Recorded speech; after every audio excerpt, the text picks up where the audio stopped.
c'est parti.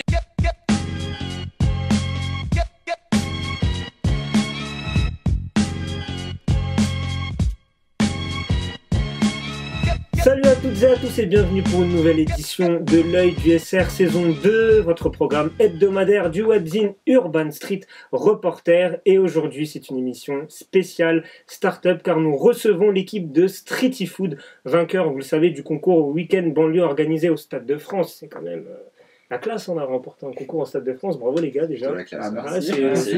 C'est plutôt pas mal, donc je vais vous présenter Alexis, Mohamed, mon Fredo qui connaît la maison bien évidemment. Zakaria, tu fais pas partie de l'équipe mais tu étais présent à la cérémonie et on en parlera autour de la table. Et donc du coup on va discuter un peu du parcours, du concours et de vos perspectives d'avenir derrière. Et bien sûr il y aura le point information de Zakaria en début d'émission, comme d'habitude. Vous pouvez bien sûr nous suivre sur l'ensemble de nos réseaux sociaux qui vont s'afficher juste en dessous. Alors Zakaria, pour commencer l'émission, je me tourne vers toi, les 3 informations que tu as sélectionnées. Il y a 3 informations. Alors pour rappel, cette fois-ci, comme depuis la dernière édition, on procède ainsi. D'abord, une information locale, nationale et puis une internationale. Donc, à l'échelle locale, à Garges-les-Gonesse, on a eu quoi? On a eu un salon du jeu vidéo à Donf-les-Manettes, 750 mètres carrés dédiés aux jeux vidéo, au programme Mario Kart 8, on a eu FIFA 2017 et évidemment la réalité virtuelle. C'était imposé FIFA avec 2018. FIFA 2017. C'était 17? Ouais, c'était 17. C'est en tout cas marqué sur leur site. Ah, ils n'étaient pas à jour. Hein. Ils sont pas à jour, les C'est gars. ce que je me suis dit quand même. Et la réalité virtuelle s'est imposée avec la PlayStation VR. D'accord, Voilà. très bien. Toi, tout ce qui est réalité virtuelle, toi, c'est ton dada. Donc, J'attends le casque de Facebook là avec t'as dû kiffer. Autre info? Alors l'autre info, c'est le rappeur Rof qui a été condamné à 5 ans de prison, mais pas encore mis en prison. À la surprise de son avocate face à une telle sévérité. Alors pourquoi? Tout simplement parce qu'il avait passé à tabac un vendeur uncut à Paris. Et effectivement, ça date de 2014. Et bon, on verra la suite de cette affaire. Et enfin, à l'échelle internationale, eh bien, on va revoyager en Espagne comme la semaine dernière pour parler de la Catalogne. En effet, la déclaration d'indépendance s'est faite hier, le 27 octobre 2017, qui fut du coup un jour historique. La Catalogne n'est pas soutenue par personne, en fait, hormis les séparatistes. Et l'Espagne est du coup soutenue dans sa décision de faire en sorte que la Catalogne reste espagnole par les États-Unis, l'Union européenne, la France, l'Allemagne. Très bien. Merci Zakaria pour ces informations. Toujours clair, concret, concis, Zakaria. C'est ce qu'on apprécie chez toi. C'est le but. On va maintenant se tourner vers l'équipe de Streety Food, nos invités aujourd'hui. Et tout d'abord, on va présenter un petit peu la team. On commence par Mohamed. Est-ce que tu peux te présenter rapidement? Rapidement. Donc, moi, je suis un Gustave Lillois depuis toujours. Alors, j'ai fait des études de droit. Je suis juriste propriété intellectuelle et un jour, je me suis dit, pourquoi pas créer une start-up liée à la food, parce que j'ai travaillé chez McDo pendant 5 ans aussi, et j'adore manger, j'adore la qualité des plats, etc. Donc, voilà, je me suis lancé sur Streety Food avec Alexis. Alexis. Voilà. Alexis, moi je suis aussi juriste propriété intellectuelle.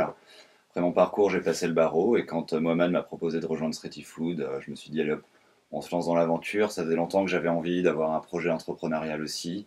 J'adore manger depuis que je suis tout petit. Et puis voilà. Ouais. Et Fredo, on a rencontré Fredo. Moi rapidement, je travaille dans le web et je suis consultant web analytique. Je fais partie de Streety Food que j'ai rencontré lors du Startup Banlieue. Et aussi, je fais aussi partie des sports et création. Et donc du coup du projet Urban Street Reporters. Exactement. Et Voilà. tu as fait notre site internet, Oui, notamment. Ouais, non, mais c'est là parce que nous souvent, voilà. Donc voilà, il faut mettre en avant ce que tu fais chez nous, Fredo. Du coup, juste un truc, en fait, l'équipe de Streety Food aujourd'hui, c'est 5 personnes. Donc, il y a Alexis, moi et Fred. Il y a aussi Anna, en fait, qui nous a rejoint pendant le Startup Weekend, avec qui on va travailler. Elle fait partie intégrante de l'équipe. Et on a aussi Romain, qui est notre graphiste, et qui est en train de refaire tout notre logo et notre charte graphique. Très bien, on les salue s'ils nous regardent, bien évidemment. Alors, ma première question s'adresse un peu à vous. Alors, d'où vient cette passion pour l'entrepreneuriat? Quel a été le déclic pour vous? Vas-y. Ok. Du coup, en fait, moi, au début, j'ai fait un bac ES. Je me suis dit, j'aimais bien l'histoire. J'hésitais encore entre plusieurs filières et tout. Je me suis dit, bon, allez, je vais faire du droit. Être avocat, c'est pas mal, hein, et tout. Donc, voilà, j'ai fait mes études de droit et ça fait 3 ans que je travaille en tant que juriste. Et en fait, tous les matins, j'arrive. Au début, c'était bien. Voilà, j'aimais bien, mais aujourd'hui, je m'ennuie, en fait. Ouais. Tous les matins, je lis des contrats, je dois changer des virgules ou des et ou des ou, etc. Je me dis, j'ai envie de faire quelque chose de ma vie de plus intéressant et de plus challengeant, en fait, avoir plus de challenge, etc. Et j'avais toujours comme ambition un jour de créer une entreprise. Voilà, peut-être avant c'était une entreprise un peu plus classique, mais je me dis, mais pourquoi pas lancer une start-up? Parce que je me dis, mais il y a tellement d'offres de street food de qualité ou pas de qualité, il faut qu'on oriente le choix des consommateurs. En fait, l'idée de base, c'était ça. Puis elle a évolué grâce au Startup Weekend, etc., qu'on vous détaillera après. Ouais. Voilà, c'est l'envie de prendre des risques, de réussir un challenge, et tous les matins me lever et me dire, je dois faire ça, il faut que je le fasse, et voilà. Très bien, Alexis, toi de ton côté, ce goût pour C'est l'entrepreneuriat. un peu pareil, et puis il y a le goût Ouais. de l'aventure aussi. Moi je suis Ouais. musicien, je suis déjà parti en tournée, et le côté d'avoir quelque chose qui change tous les jours, des nouveaux défis tous les jours. Puis porter son propre projet, c'est un peu comme un groupe en fait. On se lève tous les matins et puis on fait quelque chose de ses mains, de son cerveau, et je trouve ça hyper motivant. En fait aussi, je résume un petit peu ce que vous m'avez dit, c'est un peu le goût du challenge et un peu sortir du train-train quotidien. Totalement, c'est ça. C'est un peu ça. Et toi, Fred, t'as entendu la bouffe et tu t'es dit, allez, je vais avec eux Je confirme. Directement. Oui, la bouffe aussi. Parce que moi, j'ai toujours voulu créer quelque chose. Issu d'école de commerce, on est beaucoup porté sur l'entrepreneuriat. Et du coup, on a appris à vraiment construire des projets de A à Z. Et vraiment, c'est quelque chose que je me vois être presque maître de moi-même, dans le sens où je vais faire un truc, je vais construire et je vais me lever le matin pour quelque chose que j'aurais créé. Et c'est juste ce que je kiffe. Et si c'est sur la foodtech, encore plus, quoi. C'est vraiment lier l'utile à l'agréable. Oui, voilà. C'est ça. C'est un peu ça. Alors, pour moi aussi. Alors, on va maintenant parler du concours, les amis. Donc, vous avez participé au week-end Startup Banlieue. Déjà, comment vous avez connu l'existence de ce concours? Tout simplement sur les réseaux sociaux, en fait. Ouais, d'accord. Donc, j'ai vu que ça commençait à circuler sur Facebook, etc. Donc voilà, je me suis dit, Alexis, il faut qu'on s'inscrive, on sait jamais, hein, ça peut nous apporter du plus. Hein. Franchement, au début, on pensait pas gagner. Hein, on cherchait surtout un développeur. Voilà, on était à la base, on cherchait à la quête d'un dev, parce que voilà, alors aujourd'hui, un dev, c'est un peu compliqué. C'est pas compliqué, mais si, c'est compliqué quand même. Et du coup, voilà, on a connu ça sur les réseaux sociaux, sur Facebook pour commencer, et on s'est inscrit. Et voilà, après on a rencontré notre team du Startup. Donc vous étiez 2 à la base à porter le projet, c'est ça? Et ensuite Fred et donc les 2 autres se sont greffés à votre projet. Comment s'est fait la rencontre entre vous? Il y a eu le pitch en fait le premier vendredi soir. D'accord. On a présenté le projet en 45 secondes. Et puis après, dans tous les gens présents, ils venaient se greffer en disant on a envie de travailler avec vous. Le premier arrivé, c'était Fred. Tu m'étonnes. Il avait faim, il a senti qu'il y avait voilà. Il a senti la bouffe, il s'est dit ça c'est ma team, ça. J'en connais bien mon Fredo. Là. Du coup, après, il y a eu Anna et aussi Nadir, en fait. C'est une personne qui nous avait rejoint pendant les 3 jours, elle est hyper cool, ça s'est très bien passé avec lui, mais finalement, il n'a pas souhaité continuer le projet pour la suite. Du coup, en fait, comment ça s'est passé? En fait, on est arrivé avec une idée A. On est reparti avec une idée Z en fait.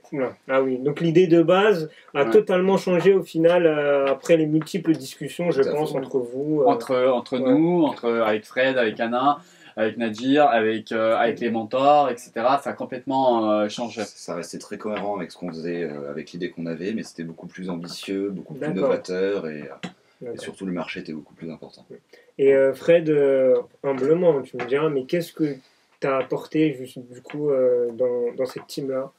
Je pense que, pas que moi, mais avec Anna et Nadir qui étaient dans la team, on a plus amené ce côté un peu plus de l'extérieur parce que eux ils sont juristes, ils sont un peu plus carrés, et nous peut-être on a un peu essayé de prendre ce qu'ils ont construit et un peu déstructurer et reformer des petites choses, par exemple sur le côté marketing ou peut-être l'ouverture sur certaines choses. On a donné notre propre vision et et ensemble, ces deux visions sont collées pour faire ce que Street Food maintenant.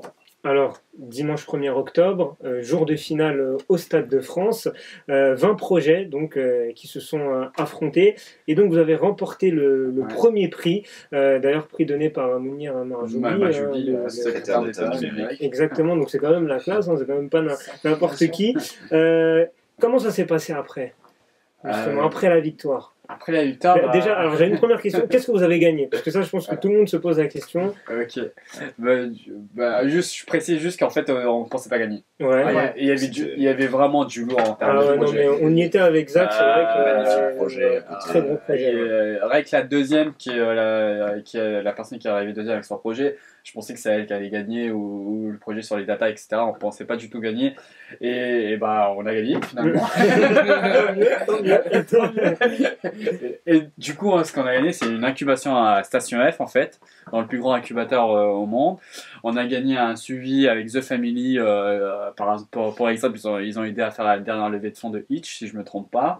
On a gagné un suivi avec un cabinet d'avocats qui est le cabinet Criquet, qui est géré par maître Nelly Criquet, en fait, genre maître. Et du coup, ça, c'est les 3 gros lots qu'on a gagnés. Après, on a gagné deux autres lots, comme un lot sur Cooper et plus sur Drivey. Mais franchement, les 3 plus gros lots, c'est les 3 premiers que j'ai cités. D'accord. Si vous voulez rajouter des. Il y a eu un lot supplémentaire, c'était de rencontrer Fred et Anna. Oui, c'est vrai. Ça va être une super team. Voilà. Et je voulais juste une chose, gros big up à la team Startup Banlieue. Franchement, ils ont numéro 10, ils ont géré. Et aussi tous les participants, ils étaient vraiment bienveillants. Enfin, ils étaient exceptionnels. Il y avait une vraie solidarité entre vous. Pas que c'était une compétition, on s'entraidait, c'était vraiment chouette. C'est l'esprit qu'a voulu donner l'équipe de Startup Banlieue. Elle a réussi parce que c'est vrai qu'il y avait une belle cohésion. Je me tourne vers toi, Zakaria. On était nous deux au concours. Qu'est-ce que tu en as pensé, toi, d'un regard extérieur? Tu as vu ces 20 projets. Tu en as pensé quoi de ce concours? Il y avait des projets qui étaient alléchants, des street food. Qu'ils avaient l'air. Lui, il veut gratter une place. L'année prochaine, je pense que j'y participerai. C'est un très bon truc, Startup Banlieue. Et franchement, moi, je pensais pas que Street Food avec Fred et tout, ils allaient gagner parce qu'il y avait vraiment, comme tu l'avais dit, des projets qui étaient assez imposants. Il y avait un projet sur la crypto-monnaie, sur le data, sur le lait de chamel. Vraiment. Ah oui, c'est vrai, il y avait le lait de chamel. Ça m'avait marqué, ça aussi. C'est très bon, ça. Non, déjà, mon la réalité virtuelle dans l'espace. Et donc voilà, quand j'ai entendu que le premier, parce que moi j'étais là sur mon smartphone, je voyais les 3e, 2e qui passaient, je me suis dit, mince, Fred, il va pas gagner, c'est dommage. Et là, j'entends quoi? J'entends Fred, je bondis. Ouais, j'étais là, j'étais victime de ton bondissement d'ailleurs. Je me souviens très bien. Et franchement, j'étais vraiment très content que Fred et Street Food ont gagné. Oui, et merci. Félicitations, c'est vrai que bravo, parce que c'est mérité. C'est vrai qu'il y avait de beaux projets, mais le vôtre était tout aussi bien. Et c'est totalement mérité. Et du coup, on va lancer notre petit débat du jour par rapport justement à la proposition de fast-food que l'on a, notamment en banlieue. Est-ce qu'elle est de qualité aujourd'hui? Alors... Kebab. Alexis, si tu veux. Je vais commencer par dire qu'elle s'améliore. Et elle n'est pas encore assez qualitative parce que c'est aussi une mutation sur toute la société de mieux manger sain, manger des bons produits. Et ça met du temps à arriver en banlieue, mais justement, il faut que ça se développe, ça commence à se développer.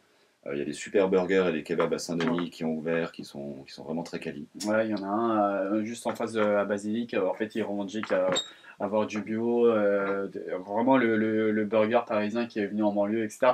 En fait, aujourd'hui, l'un des objectifs de Street Food de notre équipe, c'est vraiment démocratiser la street food de qualité en banlieue. En fait, à Paris, ça s'est démocratisé. On peut dire qu'à Paris, c'est totalement démocratisé. Totalement. Mais maintenant, ça, Street Food et avec toutes les personnes qui sont partantes pour démocratiser et tous les dirigeants des différents street food ou fast food en banlieue, à améliorer, à proposer quelque chose de mieux, de plus qualitatif, de plus sain aussi, hein, parce que voilà, le fast-food, la junk food, c'est sympa, mais voilà. Faut changer un petit peu. Ouais, Faut se diversifier. C'est pas parce qu'on habite en banlieue et qu'on n'a pas beaucoup de temps pour manger qu'on va manger un truc pas bon du tout. Exactement, c'était ça aussi le thème de ma question, parce que est-ce qu'en banlieue aujourd'hui on peut vraiment démocratiser le bien manger entre guillemets, sachant que c'est vrai que les kebabs et compagnie c'est quand même très très implanté dans notre culture. Alors est-ce que c'est pour moi c'est possible. Ouais. Alors ok, ça va coûter 1 ou 2 euros plus cher, mais 1 ou 2 euros plus cher, en fait, moi je trouve que c'est pas la street food de qualité. Pour moi aujourd'hui elle est pas trop chère,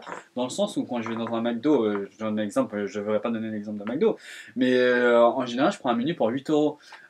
Tu vas dans un street food de qualité, en général tu sors pour 10 euros, 10, 12 euros. En fait, il n'y a pas une grosse différence entre la street food de qualité et le fast food classique. Du coup, je pense que si tout le monde s'y met, moi je pense qu'aujourd'hui même les consommateurs en banlieue, les gens qui habitent en banlieue veulent de la qualité, ils commencent à faire attention, etc. Je pense que l'avenir en banlieue, ça sera la street food de qualité. Fred, le spécialiste de la food aussi. Non, Fred, ton avis oui, je suis d'accord, parce que personnellement, si par exemple j'ai juste ajouté 2-3 euros de plus pour manger quelque chose de plus quali, c'est-à-dire avec de meilleurs produits, etc., bien sûr, je mettrai le prix. Parce que c'est vrai que des fois, on paye 6-7 euros pour 4-5 euros pour un grec frites. Si je paye par exemple 8-9 euros, et si je mange mieux ou je mange plus sain, bien sûr, oui, et en plus, pour la santé aussi. Pour la santé aussi, c'est hyper important. En fait, là, dernièrement, on avait testé un kebab gourmet, en fait. Ouais. Et donc, c'est la gamme au-dessus du kebab classique. Et on n'a même pas senti que c'était lourd, en fait, quand on l'a mangé. On n'a même pas senti qu'on n'était pas bien ou le ventre qui était gonflé et tout. C'est passé crème, quoi. C'est passé. Ouais, et en plus, c'était. Coup, je pense que c'était bon. C'était bon, et c'était bon. Et la sauce, c'était même pas du ketchup mayo, c'était une sauce yaourt, quoi. Donc le truc léger, voilà, tu peux bien manger un kebab léger qui te cale quand même, qui te cale quand même, et qui est assez sain. C'est important. Je veux dire, tu sens que c'est un kebab, mais même encore plus bon, et que c'est léger. C'est un peu ça le but de street food, c'est du coup en dehors du kebab, il y a plein de choses à faire sur la cuisine asiatique, sur la cuisine africaine. Il y a des super food trucks en cuisine africaine qui se développent. Il y en a un qui a remporté un premier prix à Porte de Versailles en juin. D'accord. Et c'est vraiment chouette. Alors il y a un vrai potentiel autour du street food et du bien manger en banlieue. Toi, Zakaria, juste pour terminer, tu serais client de ce genre de... Ah mais ouais, carrément. Parce que moi, personnellement, quand je sors de chez moi... Parce que toi, niveau alimentaire, je te connais, c'est pas ça. Hein. Ah, vraiment, c'est du coca, kebab. C'est vrai que je mange énormément de kebab. Et franchement, à voir, à portée de main, plutôt de kilomètres. Des street food, des trucs pour manger sain, pour mieux manger, des trucs qui sont divers, c'est varié. Franchement, moi je fonce directement parce que sinon, c'est quand je sors de l'université que là je peux trouver un truc. Vous avez déjà un premier fidèle, c'est Zakaria. Merci en tout cas à l'équipe de Streety Food. Merci beaucoup d'être venu dans nos locaux. Merci à vous de nous avoir reçus. Il n'y a pas de souci, revenez quand vous voulez. On va vous suivre de près en espérant que votre boîte monte et aille le plus haut possible. On espère. On espère. On espère surtout démocratiser la street food de qualité on viendra vous donner des bons plans. Ah, mais ça c'est cool, ça c'est bien, ça m'intéresse.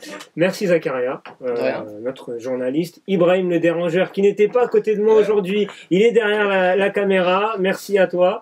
Et donc on se retrouve dès la semaine prochaine. Alors n'hésitez pas, je le répète, à nous suivre sur l'ensemble de nos réseaux sociaux qui vont s'afficher encore une fois juste en dessous. Et puis quant à nous, comme je vous disais, on se retrouve dès la semaine prochaine pour un nouvel œil du SR. Je vous souhaite une excellente journée. À bientôt. Au revoir.